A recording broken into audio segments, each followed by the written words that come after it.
नमस्कार दोस्तों, welcome to knowledge ABC. मैं हूं निखिल और आज की इस वीडियो में हम लोग डिस्कस करेंगे अंटार्कटिका कॉन्टिनेंट को, जिसमें हम लोग जानेंगे अंटार्कटिका के डिफरेंट फैक्ट्स के बारे में, उसके जियोलॉजिकल हिस्ट्री के बारे में, अंटार्कटिका पे कौन कौन से आइसी फीचर्स हैं जैसे कि आइस सेल्फ हो गए, आइस सीट हो गए, साथ साथ अंटार्कटिका के फिजिकल रीजन के बारे में जानेंगे, माउंटेन, सी, सदर्न ओशन के बारे में जानेंगे, साथ साथ इंडियन रिसर्च स्टेशन कौन कौन से है वहां पे उसके बारे में डिटेल जानेंगे, और अंटार्कटिका ट्रीटी क्या क्या हुई है अंटार्कटिका के रिलेटेड वो सब हम जानेंगे। इन सब के साथ साथ एक स्पेशल कंसेप्ट भी जानेंगे कि क्यों अंटार्कटिका पे 6 मंथ की डे होती है और 6 मंथ की नाइट होती है। तो चलिए शुरू करते हैं। तो ये आपके सामने पूरे वर्ल्ड का मैप, और आप देख सकते हैं हमने सभी कॉन्टिनेंट को तो खत्म कर ही लिया। अब हम लास्ट में पहुंचे हैं अंटार्कटिका, हमारा 7th नंबर का कॉन्टिनेंट, जो कि इसका लोकेशन आप देख सकते हैं बिल्कुल ही साउथ पोल के अराउंड है। इक्वेटर और ये सब बाकी कंट्री के इक्वेटर के अलॉन्ग थे, ट्रॉपिक ऑफ कैंसर और ट्रॉपिक ऑफ कैप्रिकॉन के इर्द गिर्द आपस में ये बिल्कुल ही एकदम साउथ पोल में एग्जिस्ट करता है हमारा अंटार्कटिका, जिसको आज हम लोग डिस्कस करने जा रहे हैं। थोड़ा लैटिट्यूड देख लेते हैं, अंटार्कटिका के अलॉन्ग कौन सा लैटिट्यूड क्रॉस करता है। तो ये तो एकदम जैसे बताया मैंने कि एकदम साउथ में पड़ता है, साउथ पोल के अराउंड पड़ता है। तो इक्वेटर तो आप लोग जानते ही हैं, ये इक्वेटर हो गया जो अर्थ को 20 से 2 भाग में डिवाइड करता है, नॉर्दर्न हेमिस्फीयर और सदर्न हेमिस्फीयर। तो एक जो अंटार्कटिका है ये सदर्न हेमिस्फीयर का कॉन्टिनेंट है, और इसके अलोंग आप जो सर्किल देख रहे हैं वो अंटार्कटिका सर्किल के नाम से जाना जाता है, जो कि 66.5 डिग्री साउथ लैटिट्यूड वो अंटार्कटिका सर्किल के नाम से जाना जाता है। जहां तक बात है इक्वेटर की, तो इक्वेटर तो आप लोग जानते हैं सेंटर से पास हो गया। उसके अगर नॉर्थ में जाएंगे तो ट्रॉपिकल ऑफ कैंसर, और साउथ में आएंगे ट्रॉपिकल ऑफ कैप्रिकॉन। रिलेटेड में दोनों 23.5 डिग्री नॉर्थ और 23.5 डिग्री साउथ पे होता है। उसके बाद और अगर जाते हैं नॉर्थ में तो आर्कटिक सर्किल मिलेगा, और ट्रॉपिकल ऑफ कैंसर के साउथ में जाएंगे तो अंटार्कटिका सर्किल मिलेगा। तो आर्कटिक सर्किल 66.5 डिग्री नॉर्थ, और जो अंटार्कटिका सर्किल है वो 66.5 डिग्री साउथ में पड़ता है। तो ये तो हमारे जो 5 मेन जो लैटिट्यूड है पूरे ग्लोब पे वो तो हो गए, और जो हमारा अंटार्कटिका है वो कम्प्लीटली अंटार्कटिका सर्किल के अंदर में पड़ता है। इसके चारों ओर अंटार्कटिका सर्किल आता है, अंटार्कटिका कॉन्टिनेंट के चारों ओर अंटार्कटिका सर्किल आता है। अर्थ का एक्सिस देख लेते हैं। जो अर्थ का एक्सिस है, अभी तक तो हम लोग देखा, सारे कॉन्टिनेंट को देखा, तो हम लोग ईस्ट वेस्ट नॉर्थ साउथ करके हम लोग पूरा कॉन्टिनेंट देख सकते थे। और अर्थ को भी हम लोग अभी तक जैसे भी देखे हैं तो वेस्ट से ईस्ट में रोटेट करता है, जैसे ये रोटेट कर रहा है उस ढंग से देखे। लेकिन जहां तक बात है अंटार्कटिका का, तो है तो पूरा अर्थ पे ये भी, लेकिन इसको अगर हम व्यू करेंगे अगर अपसाइड डाउन, जैसे कि हम लोग सारे कॉन्टिनेंट को देखते हैं या कंट्रीज को देखते हैं, तो इसमें हम लोग को अपने सर के ऊपर ग्लोब को रख के देखना पड़ेगा। हम लोग नीचे से की तरफ से देखेंगे, तो उस तरह से अगर हम लोग देखते हैं तो वो जो एक्सिस है, अर्थ की जो एक्सिस है उसी के चारों ओर गोल गोल घूमती रहती है। यहाँ पे वेस्ट टू ईस्ट अर्थ घूमते रहती है जो दिखाई देती है अगर हम स्पेस से देखेंगे। और लेकिन यहाँ पे अंटार्कटिका के पास अगर जाएंगे तो हम लोग ठीक इसके साउथ पोल के ऊपर में आ जाएंगे। साउथ पोल के ऊपर से अगर हम लोग देखेंगे तो पूरे एक सर्किल की जैसा गोल गोल नाचता हुआ दिखाई देगा अंटार्कटिका। तो ये अर्थ का जो एक्सिस है उस हिसाब से, ये लोकेशन के हिसाब से, हमारा व्यू एंगल के हिसाब से ये चीज़ चेंज हो जाता है। उसके साथ साथ ये भी एक चीज़ पॉइंट इसमें नोट करने का है कि जैसे पूरे अर्थ पे अभी तक हम लोग जो देख रहे थे, हम लोग ईस्ट वेस्ट नॉर्थ साउथ करके हम लोग चले जाते थे, आराम से डायरेक्शन डिटरमाइन कर लेते हैं। लेकिन अंटार्कटिका के पास क्या है कि अगर हम इसके किसी भी डायरेक्शन में अगर जाते हैं, अगर हम लोग अंटार्कटिका का सेंटर तो हम लोग का जान ही रहे हैं कि साउथ पोल हो जाता है, लगभग सेंटर पे पड़ता है साउथ पोल। और साउथ पोल के हम अगर किसी भी साइड हम जाते हैं तो ईस्ट वेस्ट तो यहाँ पड़ेगा ही नहीं, डायरेक्टली सब तरफ ही जाएंगे तो सब तरफ नॉर्थ ही पड़ेगा। अगर हम इस साइड में जाते हैं तो भी नॉर्थ, इस साइड में जाते हैं तो भी नॉर्थ, हम किसी भी साइड से बढ़ेंगे तो हमें नॉर्थ में, क्योंकि हम लोग एग्जैक्टली साउथ की तरफ पहुंच गए। तो ये एंड हो गया। अब एंड से हम लोग जाएंगे तो एग्जैक्टली हम ईस्ट वेस्ट तो जा ही नहीं पाएंगे। यहाँ से जाना होगा तो हमें सीधे पहले तो हमें नॉर्थ ही जाना पड़ेगा। अब हम लोग जानेंगे अंटार्कटिका के कुछ इंपॉर्टेंट फैक्ट्स के बारे में। तो एक एक करके फैक्ट्स देखते हैं। तो Antarctica means opposite to Arctic. तो अंटार्कटिका का जो मीनिंग ही होता है वो अपोजिट ऑफ आर्कटिक होता है, ठीक है। तो और जो ये पूरा कंटिनेंट है, जैसा कि पूरा जो सिविलाइजेशन बसी वो तो यूरोप साइड में, और Africa, northern Ethiopia, Egypt, India, ये सब साइड में जो नॉर्दर्न जो हेमिस्फीयर है वहाँ पे हम लोग का पूरा कॉन्टिनेंट सिविलाइजेशन बसा। तो इस कॉन्टिनेंट का नाम देना था तो लैटिन भाषा में इसका नाम दिया गया अंटार्कटिका, जिसका नाम हो गया अपोजिट टू आर्कटिक। तो आर्कटिक तो पहले ढूंढ ली गई क्योंकि नॉर्दर्न हेमिस्फीयर में तो ये एकदम साउथ में था। ऑस्ट्रेलिया ही कितना बाद में ढूंढा है, उसके बाद जाके अमेरिका कितना बाद में ढूंढा है, उसके बाद में जाके अंटार्कटिका मिला। तो इसलिए इसका नाम ही रख दिया गया अपोजिट टू आर्कटिक। जहां तक बात करें साइज की, तो अंटार्कटिका जो कॉन्टिनेंट है 5th लार्जेस्ट कॉन्टिनेंट है। अगर हम रैंक 1 से बात करें तो सबसे largest country largest continent Asia हो गई, उसके बाद Africa, north America, south Africa, उसके बाद नंबर आता है अंटार्कटिका का। अंटार्कटिका के बाद आता है नंबर यूरोप का, देन ऑस्ट्रेलिया का। तो जो इसका जो साइज है वो 5th रैंक पे आ जाता है कॉन्टिनेंट के हिसाब से। और अगर परसेंटेज ऑफ लैंड, मतलब कितना परसेंट लैंड इसने घेरा है पूरे अर्थ का, तो 8.9% लैंड एरिया। अगर टोटल लैंड एरिया को हम जोड़ दें और उसमें से लगभग 9% का, 8.9% टू बी प्रिसाइज, इतना एरिया ये अंटार्कटिका घेरता है। और जो अंटार्कटिका है ये ऑस्ट्रेलिया कॉन्टिनेंट का डबल साइज का कॉन्टिनेंट है। ये छोटा मोटा कॉन्टिनेंट है, बहुत बड़ा कॉन्टिनेंट है। और अगर इंडिया से कंपेयर करें तो इंडिया का लगभग 5 टाइम्स बड़ा ये कॉन्टिनेंट है। इंडिया का टोटल एरिया का अगर कंपेयर कर रहे हैं तो 5 गुना बड़ा है अंटार्कटिका। और जो इस पे पूरा, तो आप जानते हैं कि पूरा आइस से ये ढका रहता है, आइस शीट से पूरा से ढका रहता है, ग्लेशियर से पूरे तरह से ढका रहता है। और वर्ल्ड का 70% फ्रेश वाटर का स्टॉक पूरा जमा हुआ ये इसी कॉन्टिनेंट के ऊपर है, जो पोलर आइस कैप बोला जाता है। तो एक नॉर्थ पोल पे आइस जमा हुआ, एक साउथ पोल पे। तो साउथ पोल पे सबसे बड़ा जो जमावड़ा आइस का वो है यहाँ पे। कहा जाता है कि इतना ज़्यादा यहाँ पे आइस है, अगर सारे आइस को मेल्ट करके इसको पानी में बदल दिया जाए तो पूरे ओशियन का हाइट 60 मीटर ऊपर चला जाएगा। इतना ज़्यादा यहाँ पे पानी जमा है। तो इस सबके साथ 70% ऑफ फ्रेश वाटर यहाँ पे जमा है आइस के रूप में। और इस सबके साथ मैं आपसे एक सवाल पूछता हूँ कि जो सेकंड नंबर का जो फ्रेश वाटर का सोर्स है वो क्या है अर्थ पे। सबसे हाईएस्ट तो पोलर आइस कैप हो गया, मतलब अंटार्कटिका को जब 70% यहाँ हो गया। तो सेकंड नंबर पर जो हम लोग को फ्रेश वाटर मिलता है वो कहाँ से मिलता है? आपके ऑप्शंस हो जाएंगे इसमें, ग्राउंड वाटर है, या फिर एयर में जो वाटर मिले हुए हैं वो हो गया वाटर वेपर के रूप में, ground water, air, water vapour, या फिर झील्स, जितने जो लेक्स है फ्रेश वाटर लेक वो। तो इन तीनों में से बताना है, इसका आंसर आप कमेंट बॉक्स में कर सकते हैं। और फैक्ट्स के बारे में जानेंगे तो अंटार्कटिका को वर्ल्ड्स का driest continent, windiest continent, coldest continent, iciest continent के नाम से आता है। साथ साथ इसको वाइटेस्ट कॉन्टिनेंट के नाम से भी जाना जाता है। तो ड्राइएस्ट इसलिए हो गया कि तो बारिश तो होती नहीं है, जो भी है तो बर्फ ही गिरता है यहाँ पे, तो ड्राइएस्ट कॉन्टिनेंट हो गया। विंडीएस्ट इसलिए हो गया क्योंकि यहाँ पे जो हवाएं चलती है, जैसा कि आप लोग जानते हैं कि जो साउथ पोल है वो पोलर हाई प्रेशर बेल्ट में आ जाता है। और पोलर हाई प्रेशर बेल्ट के कारण यहाँ पे पोलर ईस्टर्लीज चलती हैं, जो कि अपसाइड डाउन से, यहाँ पे हाई प्रेशर तो अपसाइड डाउन से हवा यहाँ पे नीचे की ओर आती है और चारों तरफ फैल जाती है। ऊपर से यहाँ पे आई हवा और चारों तरफ, चारों डायरेक्शन में यहाँ से हवा फैलती है। तो इसकी जो स्पीड है वो बहुत हाई होती है, बहुत हाई से पोलर ईस्टर्लीज यहाँ पे फ्लो होती है इसमें आउटसाइड में। और इसका जो स्पीड है वो 300 से भी ऊपर चला जाता है। और कोल्डेस्ट तो है ही, पूरा आइस जमा हुआ है साउथ पोल पे। 6 मंथ के डे, 6 महीने की दिन और 6 महीने की रात होती है। तो पूरा आइस जमा होने के कारण यहाँ पे टेम्परेचर जो विंटर सीजन में बहुत लो चला जाता है। लगभग अभी तक का जो रिकॉर्ड किया गया है वो -89.2 degree Celsius at Vostok Antarctica. Vostok एक स्टेशन है रशिया का, लगभग यहाँ पे पड़तेगा, इसका लोकेशन आप देख लीजिए, यहाँ पे है वोस्टोक। तो यहाँ पे जो स्टेशन है, रिसर्च स्टेशन, वहाँ पे इसको रिकॉर्ड किया गया। तो -89.2 डिग्री सेल्सियस इसका मिनिमम टेम्परेचर अभी तक का रिकॉर्डेड है। और जहाँ तक बात करें पूरे अंटार्कटिका का जो हाईएस्ट पॉइंट है, तो हाईएस्ट पॉइंट है पॉइंट विंसन मैसिव, जो कि 4892 मीटर की हाइट की जो चोटी है, इसमें जो पहाड़ है वो विंसन मैसिव के नाम से जाना जाता है। इसका लोकेशन एग्जैक्टली यहाँ पे हो जाएगा, विंसन मैसिव। एल्सवर्थ माउंटेन है, उसका जो पीक है विंसन मैसिव, यहाँ पे हो जाएगा। और वहीं अगर बात करें लोएस्ट पॉइंट की, तो लोएस्ट पॉइंट है बेंटली सब ग्लेशियर ट्रेंच। बेंटली सब ग्लेशियर ट्रेंच मैरीलैंड के आसपास यहाँ पे पड़ जाता है, इस रीजन में। बेंटली सब ग्लेशियर ट्रेंच के नाम से जाना जाता है, जो कि 2555 मीटर गहरा है। इसकी जो लगभग 2.5 किलोमीटर गहरा होगी। इसके साथ साथ और भी फैक्ट देखते हैं।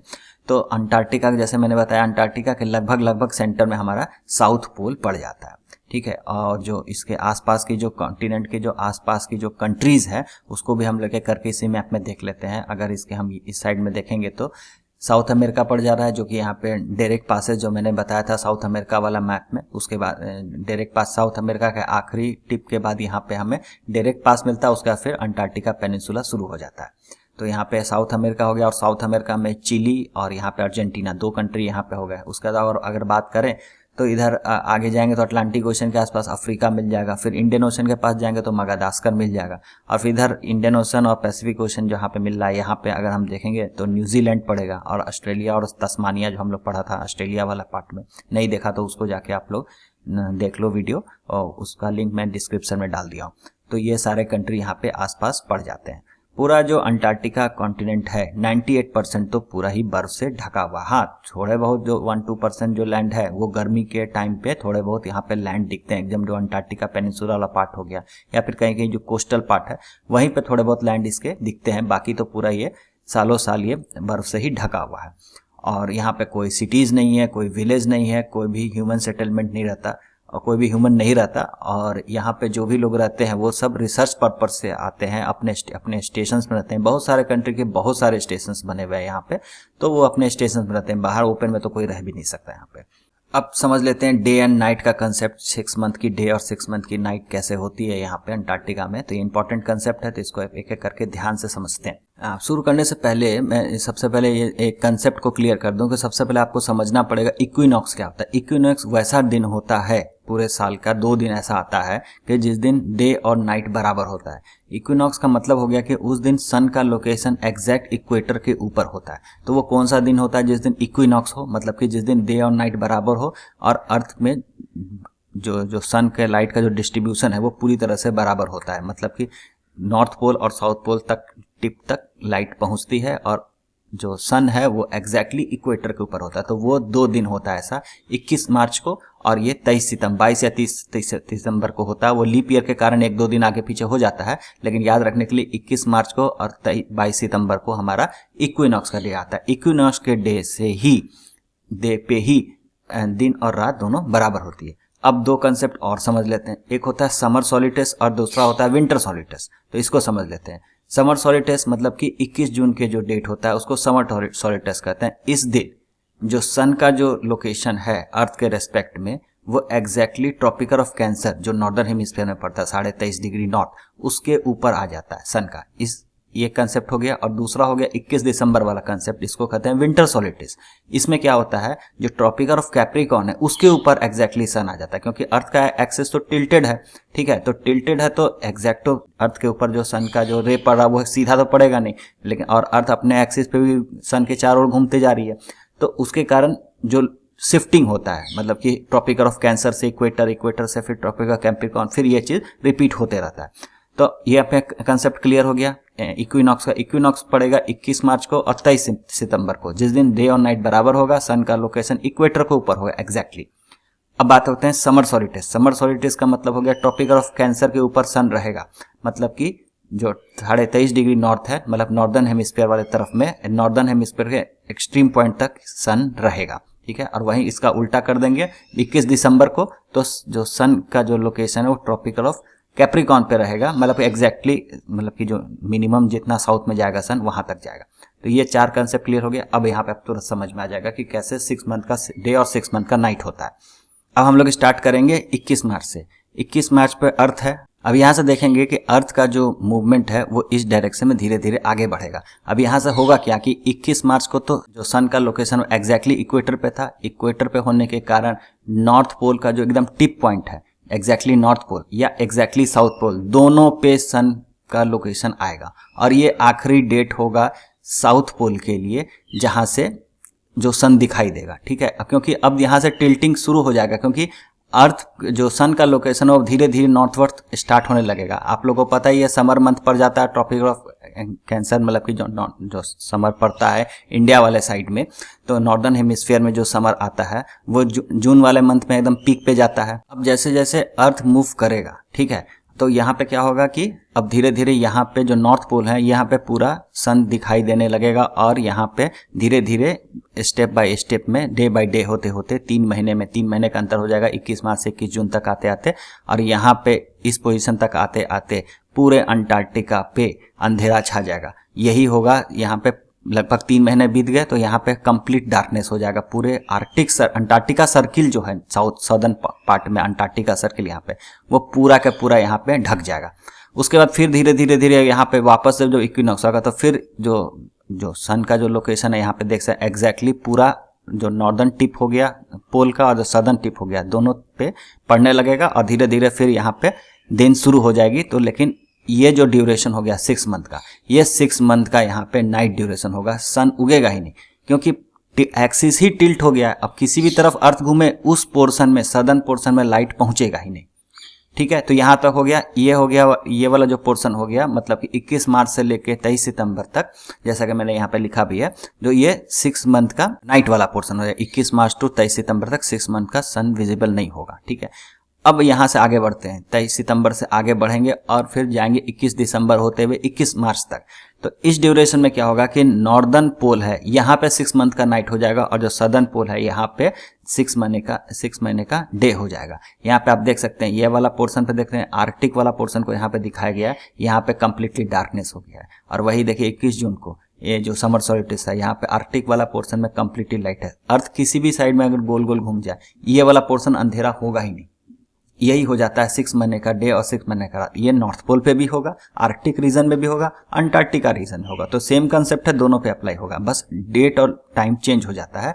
जिस समय 6 मंथ का डे रहेगा नॉर्दर्न साइड में, वो समय साउथ में नाइट हो जाएगा, और जिस समय साउथ में डे होगा उसमें नॉर्थ में नाइट हो जाएगा। तो यही 6 मंथ का ड्यूरेशन। अब यहाँ से जब अर्थ आगे बढ़ेगी 22 सितंबर से आगे बढ़ते हुए 21 दिसंबर की तरफ, तो फिर धीरे धीरे यहाँ पे सन उगने लगेगा और सन डूबेगा ही नहीं यहाँ पे। मतलब जो सन, जो आप अगर हम साउथ पोल पे खड़े रहेंगे तो हमें एक साइड से सन उगता हुआ, जैसे अर्थ है तो यहाँ पे सन उगता हुआ दिखाई देगा, यहाँ पे हल्का सा डाउन में डूबेगा और फिर यहाँ से उठ के फिर ऊपर दिखाई देने लगेगा। तो सन डूबेगा ही नहीं यहाँ पे, यही होता है एग्जैक्टली। ऐसा नहीं है कि सन आकाश में निकला ही रहेगा। जैसे मान लेते हैं ये अर्थ है, ये हमारा अर्थ है, ठीक है। अगर हम साउथ पोल के यहाँ पे खड़े हैं, अर्थ तो रोटेट कर रहा है, उसके साथ साथ हम भी रोटेट कर रहे हैं, तो यहाँ पे सन एक साइड से उगेगा। जैसे हमारा कंप्लीटली ईस्ट से अगर हम लोग देखें, हम लोग इंडिया में रहते हैं तो हम लोग ईस्ट से सन निकलता है, यहाँ पे ईस्ट से नहीं निकलेगा, एकदम सदर्न साइड से निकलेगा, एक हॉरिजॉन के साइड से निकलेगा सन, और निकल के ऐसे फिर ये शाम के समय हल्का सा डाउन होगा, फिर रात के समय फिर से हल्का सा उठेगा, फिर हल्का सा डाउन होगा, फिर ये चक्कर लगाते रहेगा सन। मतलब एक साइड में हम लोग आ चुके हैं एग्जैक्टली, हम लोग तो अर्थ के बीच में है नहीं। यही 6 महीने का डे और 6 महीने के नाइट का कंसेप्ट होता है, जो कि अंटार्कटिका में देखने को मिलता है। और ये कंसेप्ट दोनों साइड में मिलेगा। आर्कटिक सर्किल जो 66.5 डिग्री नॉर्थ है, उसके नॉर्थ में अगर चले जाएंगे, नॉर्थ पोल से आर्कटिक सर्किल के बीच में, और साउथ पोल के से लेके अंटार्कटिका सर्किल जो 66.5 डिग्री साउथ है उसके बीच में, तो दोनों जगह पे ये कंसेप्ट दिखेगा। तो अंटार्कटिका में तो ये अच्छे से ही दिखता है। अब इसमें 2 दिन ऐसा आ जाता है, 21 मार्च वाला और 23 सितंबर वाला, जहां पे north pole, exactly north pole पे अगर हम खड़े रहेंगे तो भी सन दिखाई देगा, और एग्जैक्टली साउथ पोल पे खड़े रहेंगे तो भी साउथ दिखाई देगा। ये टर्निंग पॉइंट हो जाता है, मतलब इस डेट के बाद से ही डे नाइट का स्टार्टिंग होता है। और ऐसा नहीं है कि मतलब कि जैसे हम 21 मार्च से 22 मार्च 23 मार्च चले गए तो डायरेक्टली हमारा जो सदर्न पोल है वहां पे अंधेरा छा गया, पूरा सन उगेगा ही नहीं। वो स्टेप में होता है, धीरे धीरे। मतलब कि जैसे कि 0 डिग्री अगर साउथ में है तो 0 डिग्री के बाद जो 1 डिग्री 2 डिग्री 3 डिग्री ऐसे ऐसे धीरे धीरे डिग्री के साथ आगे बढ़ते, दिन के साथ आगे बढ़ते जाएगा। और 66.5 डिग्री वहाँ से जो अगर 90 डिग्री जैसे बोला जाता है साउथ हो गया, तो उसके बाद 89 डिग्री तक भी हम पूरा अंधेरा दिखेगा अगर 2-3 दिन आगे बढ़ गए। फिर 88 डिग्री, इस तरह से धीरे धीरे आगे बढ़ेगा। एक ही दिन में नहीं हो जाएगा कि कंप्लीटली पूरा डार्क हो जाएगा। हाँ, कंप्लीटली पूरा डार्क किस दिन होगा, जो 21 जून या 20-21 जून का जो भी डेट आएगा, जो कि हमारा समर सॉलिस्टिस होता है, जब सन टोटली ट्रॉपिकल ऑफ कैंसर पे आ जाता है। इस डेट पे अगर हम अंटार्कटिका सर्किल के अंदर कहीं पे भी रहेंगे, सन हमें दिखाई नहीं देगा, कंप्लीटली डार्क रहेगा। वही सेम कंसेप्ट नॉर्थ पोल के भी साथ चलता है। तो हमें तो यहाँ पे साउथ पोल का देख रहे थे, अंटार्कटिका सर्किल, तो उसके रेस्पेक्ट में हम लोग पढ़ लेंगे। तो 6 महीने का जो डे वाला जो सन विजिबल रहेगा वो 23 सितंबर से 21 मार्च तक। तो हम लोग का जो विंटर सीजन होता है उसमें सदर्न पार्ट में समर सीजन चलता है। यहाँ पे 23 सितंबर से 21 मार्च जो विंटर सीजन रहता है इंडिया में, वहाँ पे डे सीजन रहेगा, वहाँ पे समर मंथ चलेगा। और वैसे ही जब यहाँ पे इंडिया वाला साइड में 21 मार्च से 23 सितंबर में जो समर सीजन चलता है, तो उधर विंटर सीजन चलेगा अंटार्कटिका वाला साइड में, और वहाँ पे कंप्लीटली डार्क ही रहेगा, मतलब सूरज उगेगा ही नहीं इस 6 महीने। तो वही 6 महीने का डे और 6 महीने का रात हो गया। अब हम लोग समझते हैं सदर्न मैग्नेटिक पोल के बारे में। तो अभी तक ना हम लोगों ने देखा था कि साउथ पोल और नॉर्थ पोल जो ज्योग्राफिकल पोल है, जिस एक्सिस के अलोंग पूरी अर्थ मूव करती है, ठीक है। और यहाँ पे अब हम लोग बात करेंगे सदर्न मैग्नेटिक पोल की। तो सदर्न मैग्नेटिक पोल जो मैग्नेटिक फील्ड अर्थ का है, तो उसका भी तो 2 पोल है, नॉर्थ पोल और साउथ पोल। तो हम लोग यहाँ पे जो साउथ पोल के अलॉन्ग में हम एक पॉइंट पड़ता है जिसका नाम है साउथ मैग्नेटिक पोल, उसको हम लोग इस अभी वाले पार्ट में इसमें देख रहे हैं। जहाँ तक बात है कि ज्योग्राफिकल साउथ पोल का, तो ये तो एक फिक्स्ड लोकेशन है, ठीक है, एकदम अंटार्कटिका के बीच में एक फिक्स्ड लोकेशन है, इसको एक पॉइंट से डिनोट किया जा सकता है। लेकिन जो साउथ मैग्नेटिक पोल है ये शिफ्ट करते रहता है, ये लोकेशन चेंज करते रहता है। लगभग इसका जो शिफ्टिंग है वो 10 से 15 किलोमीटर पर ईयर इसका जो मूवमेंट है वो होता है, मतलब कि इसका मूव कर रहा है, अभी प्रेजेंट में भी मूव कर रहा है और ये कई सालों से ये मूव करते जा रहा है।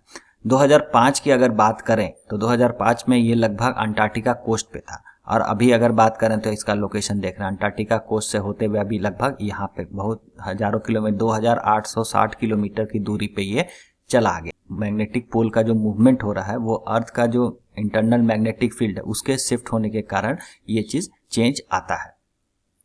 तो ये है पूरा सदर्न मैग्नेटिक पोल का कंसेप्ट। और इसी तरह से नॉर्दर्न मैग्नेटिक पोल भी है, तो वो भी मूव करते रहता है, सदर्न मैग्नेटिक पोल भी मूव करता है। सदर्न साउथ पोल जो है वो ज्योग्राफिकल साउथ पोल है, इस पे ही एग्जैक्टली लाई नहीं करता है मैग्नेटिक साउथ पोल, इसके पास में है, एग्जैक्टली इसी के ऊपर लाई नहीं करता है। मैग्नेटिक पोल अलग है और जो साउथ पोल जो ज्योग्राफिकल है वो अलग होता है। जो साउथ पोल ज्योग्राफिकल है इसके अलॉन्ग अर्थ घूमती है, ना कि मैग्नेटिक फील्ड के अलॉन्ग, ठीक है। तो ये कंसेप्ट है, ये कंसेप्ट जानने लायक है, तो इसको एक बार दिमाग में रखने का है।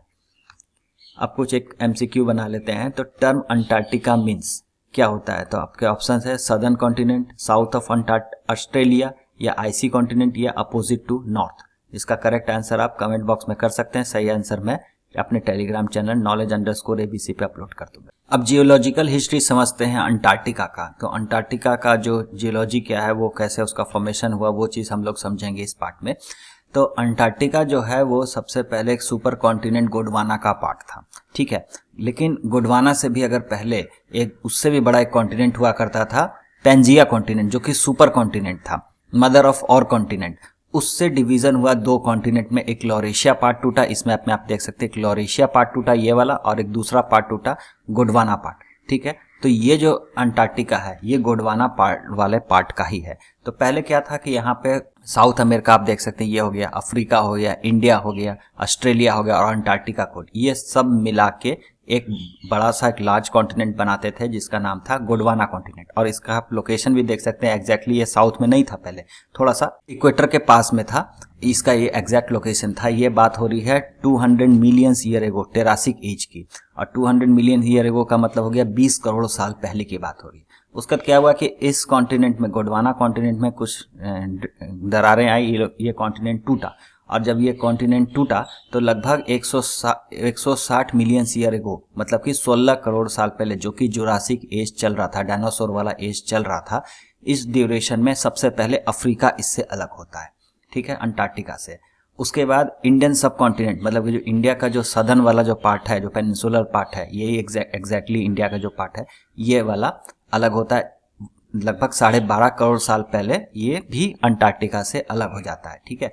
इसके बाद और आगे समय बीतता है तो लगभग आज से 5.3 करोड़ साल पहले ऑस्ट्रेलिया भी अंटार्कटिका से अलग हो जाता है। एक एक करके सारे कॉन्टिनेंट अलग होते हैं और नॉर्थवर्ड साइड इसका ड्रिफ्टिंग हो जाता है। इंडिया तो ड्रिफ्ट करते हुए एकदम लॉरेशिया वाला पार्ट से जाके मिल गया और यहाँ पे, और बाकी कॉन्टिनेंट भी नॉर्थवर्ड साइड में ड्रिफ्ट करते गए। उसके बाद सबसे आखिरी में साउथ अमेरिका इससे अलग होता है 30 मिलियन ईयर एगो, मतलब कि 3 करोड़ साल पहले, और यहाँ पे ड्रेक पास खुल जाता है यहाँ पे। इस समय के बाद, मतलब 3 करोड़ साल के बाद से, मतलब आज से 3 करोड़ के से ये कम्प्लीटली आइसोलेटेड कॉन्टिनेंट है, मतलब कि, और इसका लोकेशन जो अंटार्कटिका ये थोड़ा और साउथवर्ड चला गया और बाकी सारे कॉन्टिनेंट नॉर्थवर्ड चले गए।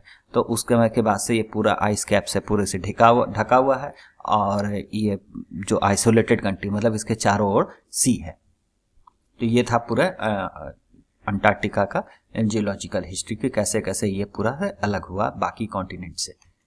और अंटार्कटिका के आप कुछ आइसी फीचर्स के बारे में देख लेते हैं। तो आइसी फीचर्स के नाम पे अगर हम देखें तो यहाँ पे मेन 4 टाइप के आइस के बने हुए चीज मिलते हैं। सबसे पहला हो गया आइस सीट, दूसरा हो गया आइस सेल्स, तीसरा हो गया आइसबर्ग और चौथा हो गया ice C.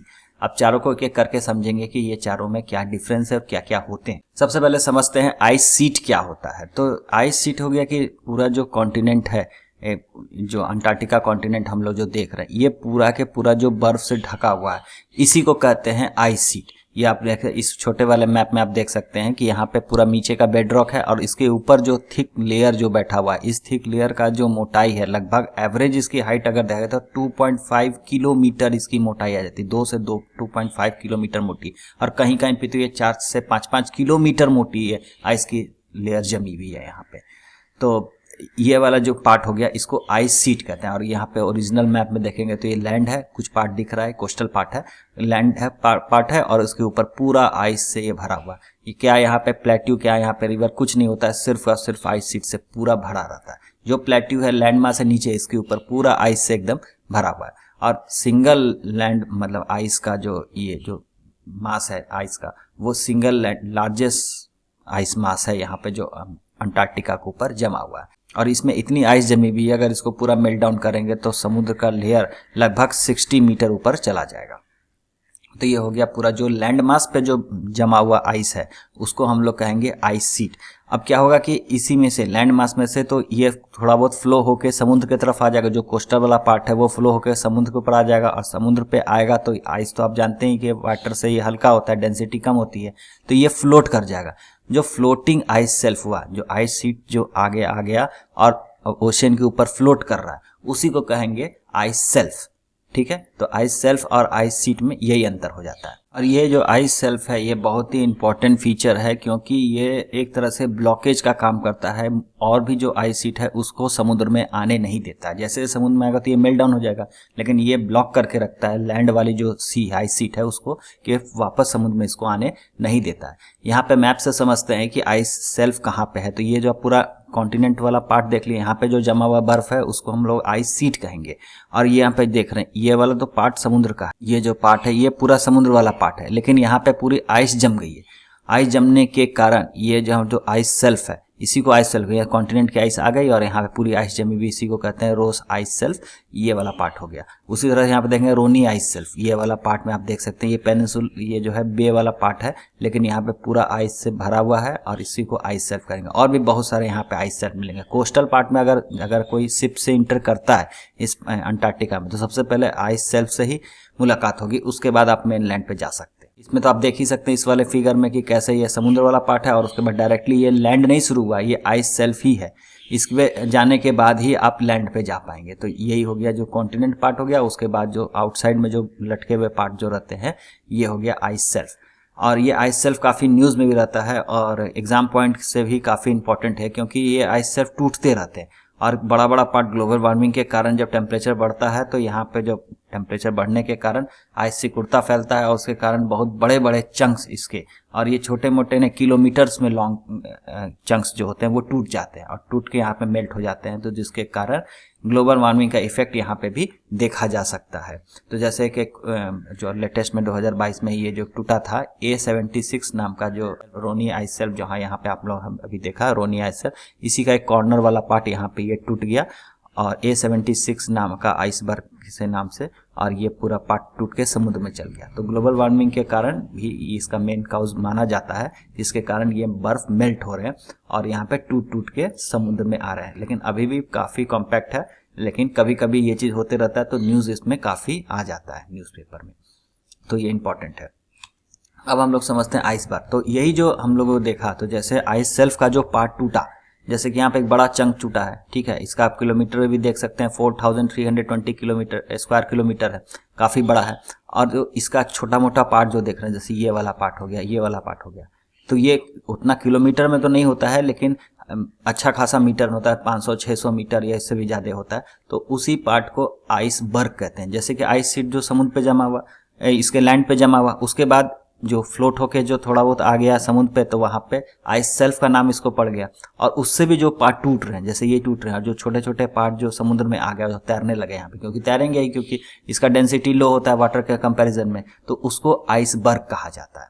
Large chunk of ice होता है, मेनलैंड ग्लेशियर से ये टूटा हुआ रहता है, और इसकी जो डेंसिटी होती है वाटर से कम होने के कारण, और सबसे इंटरेस्टिंग फीचर्स ये होती है कि जितना आप ऊपर ये देख रहे हैं, इसका ये सिर्फ 1/10 पार्ट है, 10% पार्ट है, और 90% पार्ट इसका नीचे रहता है। मतलब कि मान लीजिए कि अगर इसकी जो हाइट है, आइसबर्ग की हाइट 10 मीटर है मान लेते हैं, ठीक है, तो और तो इसके नीचे 90 मीटर ये डूबा हुआ पार्ट है।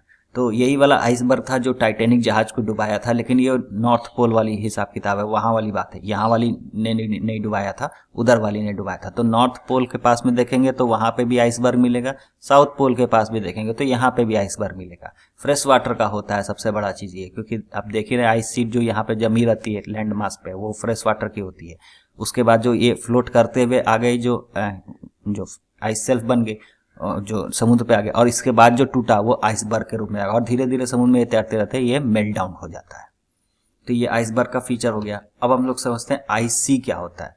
क्या होता है कि अंटार्कटिका में जो विंटर सीजन 6 मंथ का जो विंटर सीजन, या जब सन नहीं निकलती यहाँ पे 6 मंथ का, तो ये जो अंटार्कटिका सर्किल है, तो लगभग इतने पार्ट में पूरा का पूरा ये ओशियन ही फ्रोजन हो जाता है। तो ये पूरा का पूरा जो बर्फ फैलते फैलते यहाँ तक पहुंच जाता है। तो ये विंटर सीजन का बात हुआ। अब जैसे ही जब 6 मंथ का जो समर सीजन आता है, तो क्या होता है कि यहाँ पे धीरे धीरे ये सारी आइस मेल्ट करने लगती है, छोटे छोटे टुकड़े में बढ़ जाती है। ये इस तरह का पूरा आइस, ये समुद्र वाला ही आइस है, समुद्र का पानी ही फ्रोजन हो जाता है। और फिर धीरे धीरे समर सीजन आया तो ये धीरे धीरे पूरा टूटने लगता है। तो इसको जो हर साल होता है, मतलब कि फ्रोजन होगा, डीफ्रोजन होगा।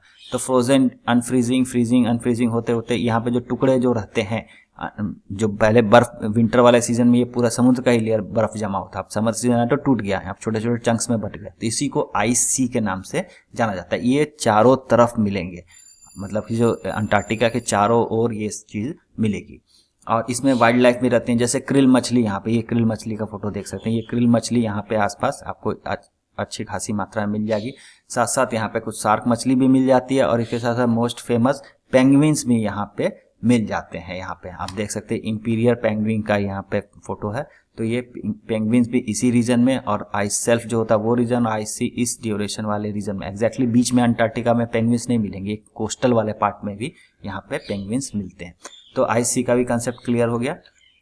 अब एक और एमसीक्यू बना लेते हैं। Who among the following discover the mainland of Antarctica in 1820। जो सबसे पहले अंटार्कटिका की जो खोज है मेनलैंड की, तो उसको किसने किया था? तो आपके ऑप्शन है फेबियन वॉन बेलिंगशॉसेन ने, पहला ऑप्शन हो गया। दूसरा ऑप्शन हो गया रामचरण जी। ऑप्शन सी हो गया जेम्स कुक, या फिर ऑप्शन डी हो गया मिखाइल लज़रेव।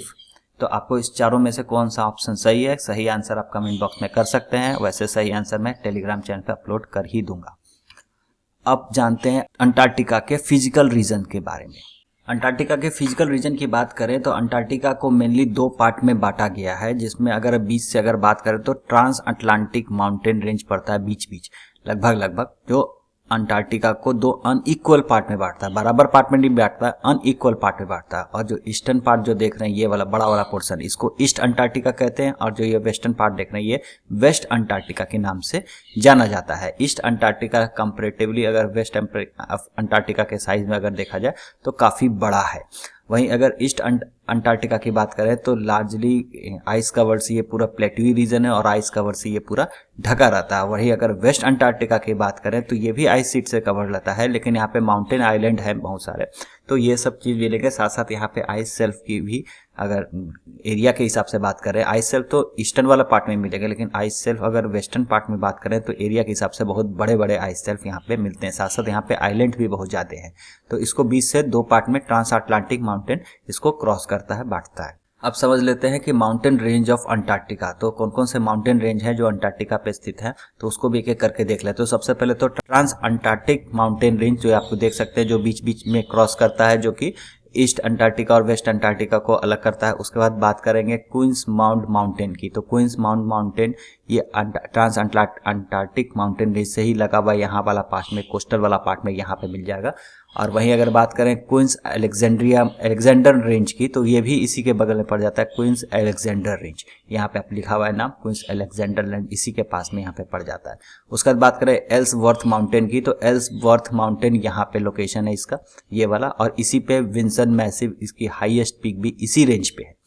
उसके बाद बात करेंगे प्रिंस चार्ल्स माउंटेन की, प्रिंस चार्ल्स माउंटेन यहाँ पे पड़ जाएगा ईस्ट अंटार्कटिका वाला पार्ट में। यहाँ पे जो माउंटेन देख रहे हैं ये प्रिंस चार्ल्स माउंटेन है। सबसे बड़ा तो माउंटेन आप बीच में जो ये जो देख रहे हैं ट्रांस अंटार्कटिक माउंटेन, तो यही है, और बाकी सब छोटे छोटे माउंटेन है।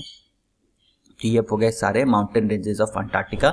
अब हम लोग बात करेंगे सीज अराउंड अंटार्कटिका, कौन कौन से सीज हैं अंटार्कटिका के अराउंड, वो हम लेके करके देख लेते हैं। तो सबसे पहले बात करेंगे रोस सी से, तो यहाँ पे आप देख सकते हैं ये आपका प्राइम मेरिडियन जो पास हो गया, ये वाला जो पार्ट हो गया 0 डिग्री प्राइम मेरिडियन हो गया, और ये वाला जो पार्ट हो गया ये इंटरनेशनल डेट लाइन हो गया, और ये 90 डिग्री ईस्ट वाला पार्ट हो गया, और ये 90 डिग्री वेस्ट वाला पार्ट हो गया। और अब इंडिया का अगर लोकेशन देखें तो यहाँ पे आप देख सकते हैं अफ्रीका हो गया, और इंडिया का जो बीच से जो लॉन्गिट्यूड जो क्रॉस करती है 42.5 डिग्री वाला जो है, तो यहाँ पे लगभग पड़ेगा, यहाँ पे 90 डिग्री है ईस्ट, तो यहाँ पे लगभग इंडिया का लोकेशन यहाँ पे पड़ेगा एग्जैक्टली इसके ऊपर। अब हम लोग एक एक करके सी देख लेते हैं। तो रोज सी का बात करें तो ये इसका लोकेशन यहाँ पे, ये वाला जो पार्ट देख रहे हैं ये रोज सी हो गया। और अगर इसके और जो अगर थोड़ा सा क्लॉकवाइज में मूव करेंगे तो यहाँ पे हमें मिलेगा एडमंड सी, यहाँ पे आप देख सकते हैं एडमंड सी, उसका बेलिंगशाउसेन सी, यहाँ पे बेलिंगशाउसेन ये वाला जो अंटार्कटिक पेनिनसुला के बगल में पड़ेगा बेलिंगशाउसेन सी। और उसके बाद बात करें तो यहाँ पे जो रोनी आइस शेल्फ है यहाँ पे, उसके पास में जो यहाँ पे जो सी पड़ती है यहाँ पे रोनी आइस शेल्फ, तो ये पूरा आप देख ही सकते हैं यहाँ पे पड़ेगा। और इसके पास में जो यहाँ पे जो सी पड़ेगा वो वेल्डेड सी के नाम से जाना जाता है। उसके बाद बात करेंगे डेविस सी का, तो डेविस सी यहाँ पे पड़ जाएगा, ये आप देख सकते हैं 90 डिग्री ईस्ट वाला जो लॉन्गिट्यूड है उसके पास में यहाँ पे पड़ेगा डेविस सी। और इसके चारों ओर यहाँ पे पूरा पड़ेगा सदर्न ओशन। तो सदर्न ओशन के कंसेप्ट को हम लोग एक बार डिटेल में देखते हैं, सदर्न ओशन का क्या पूरा कंसेप्ट है। जहाँ तक सदर्न ओशन का बात है तो 60 डिग्री जो साउथ लैटिट्यूड जो है उसके जो अंदर में जितने सी वाटर पड़ जाते हैं उसको सदर्न ओशन या अंटार्कटिक ओशन के नाम से जाना जाता है। और इसका जो वाटर बॉडी है वो जो इंडियन ओशन हो गया, यहाँ पे आप देख सकते हैं यहाँ पे इंडियन हो गया, यहाँ पे हो गया अटलांटिक ओशन, यहाँ पे पैसिफिक ओशन। तो इसी का जो सदर्न एक्सटेंशन वाला जो वाटर है उसी को इसमें कंसिडर्ड किया जाता है। लेकिन ज्योग्राफर और साइंटिस्ट के बीच में, जियोलॉजिस्ट के बीच में काफ़ी विवाद है इस सदर्न ओशन को लेके। कुछ लोग इस सदर्न ओशन को ओशन मानते ही नहीं है कि ये ओशन है ही नहीं, क्योंकि ये एक तरह से कहा जाए तो इसका कोई नॉर्दर्न बाउंड्री नहीं है। जैसे हर ओशन का कुछ बाउंड्री होता है लेकिन इसका कोई नॉर्दर्न, सदर्न बाउंड्री में तो ये अंटार्कटिका है लेकिन नॉर्दर्न बाउंड्री में अगर जाए तो इसका कोई बाउंड्री है ही नहीं। तो 60 डिग्री जो साउथ लैटिट्यूड जो है तो उसको ही हम लोग इसका बाउंड्री मानते हैं। कुछ साइंटिस्ट इसको 66.5 डिग्री को मान लेते हैं, कुछ 35 के लॉन्ग मांग लेते हैं। तो इसमें काफ़ी विवाद है। और कुछ लोग बोलते हैं कि ये ओशन है ही नहीं क्योंकि ये तो सारे बाकी जो 3 ओशन है, Pacific ocean, Atlantic ocean, Indian ocean, इसका एक्सटेंशन वाला पार्ट है। तो लेकिन अगर एग्जाम पॉइंट में अगर एग्जाम से अगर कुछ क्वेश्चन पूछा जाता है तो हमें क्या लिखना है तो वो हम लोग यहाँ पे समझ लेते हैं। तो एक अंतर्राष्ट्रीय संगठन है इंटरनेशनल हाइड्रोलॉजिकल ऑर्गेनाइजेशन, जो ही इन लोग का नामांकन करते हैं और डिफिनीशन देते हैं। इंटरनेशनल हाइड्रोलॉजिकल ऑर्गेनाइजेशन IHO, इनके द्वारा क्या किया गया कि 2000 में एक डिफिनेशन बनाया गया था जिसमें ये कहा गया कि 60 डिग्री पैरेलल है, या फिर कह सकते हैं जो लैटिट्यूड है 60 डिग्री साउथ जो लैटिट्यूड है उसके अंदर में जितनी जो वाटर है साउदर्न ओशन या अंटार्कटिक ओशन के नाम से जाना जाएगा। तो ये उन्होंने डिफिनेशन तो बना दिया लेकिन इसको फॉर्मली एडॉप्ट नहीं किया है अभी तक। तो ये है पूरा इसका अभी तक का स्टोरी कि सदर्न ओशन आप लिख भी सकते हैं, नहीं भी लिख सकते हैं, लेकिन इसको ऑफिशियली इसको अडॉप्ट नहीं किया गया है। लेकिन हर जगह रिटन डॉक्यूमेंट है उसमें सदर्न ओशन के नाम से इसको चलाया जाता है। एक और MCQ बनाते हैं, which is the only active volcano of Antarctica. तो अंटार्कटिका का ओनली एक्टिव वॉल्केनो कौन सा है? माउंट एटना, माउना लोआ, माउना किया या फिर माउंट एरिबस। तो आपको बताना है इसमें से कौन सा ऑप्शन सही है। सही आंसर मैं ही बता देता हूँ इसका सही आंसर क्या है, क्योंकि इसमें एक और चीज आपको बताना है, इसका लोकेशन बताना है। तो इसका सही आंसर हो गया माउंट एरिबस, इसका सही आंसर है। और ये जो है अंटार्कटिका का ओनली एक्टिव वॉल्केनो है। आप इसका फोटोज भी देख सकते हैं। ये इसका फोटो है, यहाँ पे ये चारों तरफ आइस शीट से ढका हुआ और बीच में ये वॉल्केनो एक्टिव वॉल्केनो है, मतलब कि इसमें से लावा निकलते रहता है या फिर धुआं निकलते ही रहता है। और इसका आप देख सकते हैं लोकेशन, यहाँ पे आपका रॉस आइस शेल्फ हो गया, और यहाँ पे इसका कोना में ही जो माउंटेन वाला पार्ट जो यहाँ पे है ट्रांस अटलांटिक माउंटेन, वहाँ पे इसका लोकेशन पड़ जाएगा माउंट एरिबस का। अब देख लेते हैं आइस शेल्फ अराउंड अंटार्कटिका। तो अंटार्कटिका के अराउंड कौन कौन सा आइस शेल्फ है तो उसको एक एक करके देख लेते हैं। रॉस आइस शेल्फ, यहाँ पे आप देख सकते हैं, यहाँ पे रॉस आइस शेल्फ, रॉस सी के बगल में पड़ेगा रॉस आइस शेल्फ। उसके बाद बात करेंगे रोनी आइस शेल्फ की। तो रोनी आइस शेल्फ वेल्डेड सी के बगल में यहाँ पे पड़ेगा रोनी आइस शेल्फ। ये हो गया रोनी आइस शेल्फ यहाँ तक। उसी के बगल में एक आइलैंड हो गया और यहाँ पे एक और दूसरा आइस शेल्फ पड़ेगा जिसका नाम है फिल्चनर आइस शेल्फ। ठीक है, तो रॉस आइस शेल्फ, रोनी आइस शेल्फ और फिल्चनर आइस शेल्फ। तो यहाँ पे हो गए 3 आइस शेल्फ खत्म। उसके बाद बात करेंगे लार्सन आइस शेल्फ। तो यहाँ पे अंटार्कटिका पेनिनसुला है, ये वाला पार्ट। ठीक है, ये पूरा अंटार्कटिका पेनिनसुला है और इसके कॉर्नर में जो ईस्टर्न ये वाला जो पार्ट है यहाँ पे मिलेगा आपका लार्सन आइस शेल्फ। ठीक है। तो लार्सन आइससेल्फ भी काफ़ी न्यूज़ में रहता है, क्योंकि आप देख सकते हैं इसका लोकेशन अंटार्कटिक सर्किल के अलोंग है, और अंटार्कटिका सर्किल होने का तो यहाँ पे जो हीटिंग होगी जो सन की वो ज़्यादा होगी कंपैरिजन टू, और अगर हम इंटीरियर साउथ के तरफ जाएं, साउथ पोल की तरफ जाएं, तो यहाँ पे इसके आइस सेल्फ टूटते रहते हैं, तो काफ़ी ये न्यूज़ में बना रहता है। उसके बाद बात करेंगे ब्रंट आइस सेल्फ की। तो ब्रंट आइस सेल्फ का लोकेशन आप देख सकते हैं, ये वाला जो पार्ट है ये ब्रंट आइस सेल्फ के नाम से जाना जाता है। उसके बाद बात करेंगे फिल्बुल आइस सेल्फ की। तो फिल्बुल आइस सेल्फ यहाँ वाला जो पार्ट है ये पूरा फिल्बुल आइस सेल्फ के नाम से जाना जाता है। उसके बाद बात करेंगे एमरी आइस सेल्फ की। तो एमरी आइस सेल्फ यहाँ पे आप देख सकते हैं ये वाला पार्ट में प्रिंस चार्ल्स जो माउंटेन के बगल में यहाँ पे, यहीं पे इंडिया का एक स्टेशन भी है, रिसर्च स्टेशन भी, जो अभी आगे आएगा वो भी बात करेंगे। तो एमरी आइस सेल्फ यहाँ पे। अब बात करेंगे इंडिया का रिसर्च स्टेशन कौन कौन सा है अंटार्कटिका में, तो उसको एक एक करके देख लेते हैं। तो इंडिया में 3 परमानेंट स्टेशन है अभी तक, जो कि इंडिया के द्वारा बनाया गया अंटार्कटिका में। इंडिया का जो सबसे पहला जो रिसर्च स्टेशन है वो दक्षिण गंगोत्री के नाम से जाना जाता है, जो 1983 में बनाया गया था इंडिया के द्वारा, लेकिन 1990 तक आते आते इसको डीकमीशन कर दिया गया, क्योंकि ये काफ़ी ज़्यादा आइस में धंस चुका था, इसलिए इसको अब डीकमीशन कर दिया। तो अभी प्रेजेंट में वर्किंग स्टेशन कौन से हैं, तो 2 है, मैत्री और भारती। तो मैत्री स्टेशन बनाया गया था 1989 में, और जो भारती स्टेशन है वो 2012 में बनाया गया था। तो अभी वर्किंग में ये दोनों स्टेशन काम कर रहे हैं, मैत्री और भारती। ओके, अब हम लोग बात करेंगे तो इंडिया का जो अंटार्कटिका प्रोग्राम है वो 1981 में स्टार्ट हुआ था, और लगभग अभी तक जब मैं वीडियो रिकॉर्ड कर रहा हूँ तब तक लगभग 41 साइंटिफिक एक्सपेडिशन हो चुके हैं, मतलब 41 टाइम्स यहाँ पे विजिट किया जाता है, कई लोग गए आए, तो 41 टाइम्स यहाँ पे साइंटिफिक एक्सपेडिशन हो चुका है 1981 से लेके। और जो इसका जो पूरा गवर्नेंस है, जो इंडिया का जो स्टेशन है और इंडिया पे जो अंटार्कटिका पे जो रिसर्च होता है, इसको पूरा कमांड करता है national centre for polar and ocean research. Ministry of earth science के अंतर्गत आता है, गवर्नमेंट ऑफ इंडिया का ऑर्गेनाइजेशन है, और national centre for polar and ocean research ही पूरा इसका मेंटेनेंस का, पूरा रिसर्च का, ये दोनों स्टेशन मैत्री और भारती, पूरा इसका ही ये रिस्पॉन्सिबिलिटी है, और यही पूरा यहाँ से संभालता है, और ये गोवा में स्थित है। अब बात करेंगे हम लोग मैत्री रिसर्च स्टेशन है अंटार्कटिका का भारत का, तो उसको हम सिमाचेर ओएसिस पे ये बसा हुआ है। जो मैत्री सिमाचेर ओएसिस के अराउंड ये बसा हुआ है, मतलब कि इसका सेटअप किया गया है, और यहाँ पे जियोलॉजी से रिलेटेड, ज्योग्राफी से रिलेटेड और मेडिसिन से रिलेटेड यहाँ पे एक्सपेरिमेंट होते हैं। और ये जो स्टेशन बनाया गया है तो इसके एकदम पास में एक फ्रेश वाटर लेक है, उसी के अलॉन्ग इसको बनाया गया है। उस लेक का नाम है लेक प्रियदर्शिनी, और इसका आप लोकेशन देख सकते हैं यहाँ पे, इसका लोकेशन ये देख सकते हैं, ये प्राइम मेरिडियन ये क्रॉस कर रहा है 0 डिग्री, और उसी के बगल में यहाँ पे ये वाला मैत्री का स्टेशन है, ये को एकदम कोस्ट पे बनाया गया है। अब हम लोग बात करेंगे भारतीय स्टेशन। तो भारतीय स्टेशन का सबसे पहले हम लोग लोकेशन देख लेते हैं। तो यहाँ पे ये है, ये आप लोकेशन देख सकते हैं, यहाँ पे एग्जैक्टली इंडिया का लोकेशन अगर देखेंगे तो इसी के सीध में पे पड़ेगा। तो इस एग्जैक्टली यहीं पे बनाया गया इंडिया के द्वारा भारतीय स्टेशन, और अभी तक का सबसे एडवांस स्टेशन है इंडिया के द्वारा जो बनाया गया, ये आप इसका फोटो देख सकते हैं यहाँ पे। और जो लार्समन हिल है उसके अलॉन्ग है, यहाँ पे एक लार्समन हिल है, उसके अलॉन्ग पे यहाँ पे बनाया गया है। सबसे न्यूएस्ट ये 2012 में इसको स्टार्ट किया गया था। और यहाँ पे जो रिसर्च होते हैं तो वो एविडेंस कलेक्ट किया जाता है कि कॉन्टिनेंटल ब्रेकअप, जो इंडिया का जो ब्रेक अंटार्कटिका से ब्रेक होकर जो नॉर्दर्न साइड गया 120 मिलियन ईयर, तो उसके बारे में यहाँ पे रिसर्च होता है। साथ साथ ओशियनोग्राफी से रिलेटेड जो भी रिसर्च होता है वो सब चीज़ यहाँ पे होते हैं।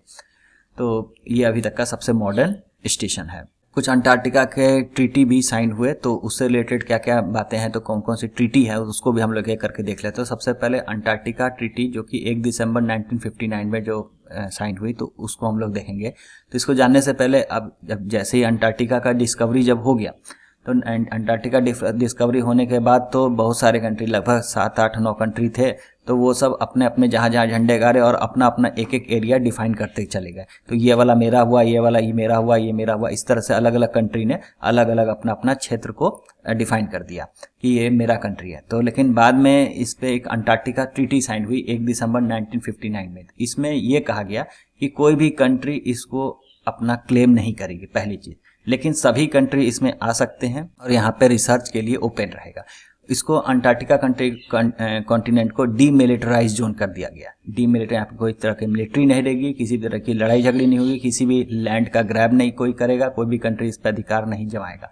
तो डीमिलिटराइज जोन को घोषित कर दिया गया इस ट्रीटी के, अंटार्कटिका ट्रीटी के बाद से, और इसको प्रिजर्व रखा गया साइंटिफिक रिसर्च के लिए। सिर्फ यहाँ पे साइंटिफिक रिसर्च होगा और कुछ भी नहीं होगा, कोई भी यहाँ पे देश इसमें क्लेम नहीं करेंगे। और जब ये 1959 में ट्रीटी साइन हो रही थी तो 12 कंट्री इसमें मिल बैठे थे और साइन किए थे उस समय। बाद में और भी कंट्री जुड़ते चले गए तो, लेकिन और जो ये कॉन्फ्रेंस जो हुआ था वो वाशिंगटन डीसी में हुआ था, और जो कंट्री पार्टिसिपेट किए थे वो कंट्रीज है Argentina, Australia, Belgium, Britain, Chile, France, Japan, New Zealand, Norway, South Africa, United State and Soviet Union. उस समय तो रशिया नहीं था, सोवियत यूनियन था, तो सोवियत यूनियन ने साइन किया था। ये 12 कंट्रीज ने ये चीज़ अंटार्कटिका ट्रीटी साइन किया था, जो कि ये बताता है कि ये डीमिलिटराइज जोन है और प्रिजर्व किया जाएगा इसको साइंटिफिक रिसर्च के लिए।